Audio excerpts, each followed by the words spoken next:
Hi, my name's Toby Pierce, and I'm with the Northeast Church of Christ in Albuquerque, New Mexico, and I just want to share a devotional thought with you.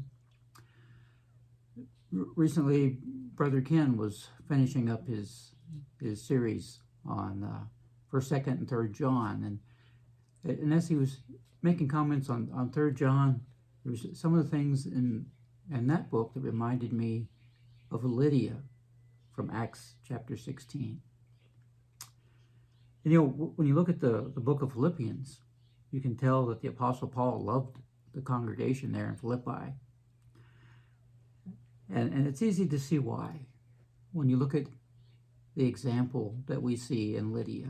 If you read along with me, and beginning in Acts 16 and verse 11.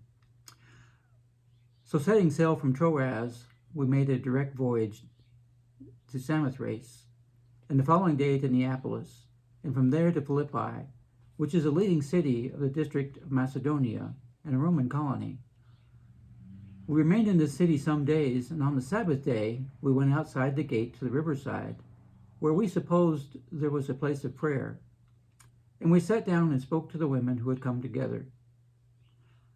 One who heard us was a woman named Lydia, from the city of Thyatira, a seller of purple goods, who was a worshiper of God. And the Lord opened her heart to pay attention to what was said by Paul.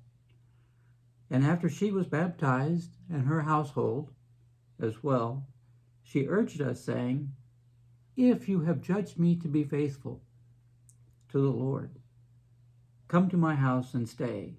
And she prevailed upon us. Well, in these first few short verses, we learn so much about Lydia. She was open to receiving and obeying God's word. She was humble. She was hospitable. And she wanted to do all that she could to help the Lord's church. She was open to receiving and obeying God's word. Verse 14 says that her heart was open and that she paid attention to what Paul said. Verse 15 tells us that she acted on what Paul said, and that she and even her whole household were baptized. She was humble. In her desire to help the cause of Christ, she humbly said to Paul, "If you have judged me faithful to the Lord, come and stay at my house." Basically, she was saying, if you think I'm worthy to help, let me help.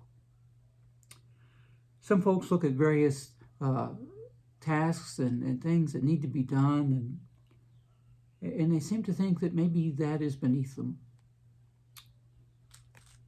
Or perhaps, I don't have time for that, but they have time for other things that they think are more important and more worth their time.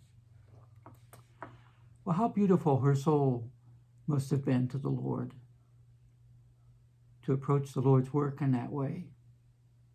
Not if the work is worthy of me, but am I worthy of the work? And she was hospitable. Come to my house and stay.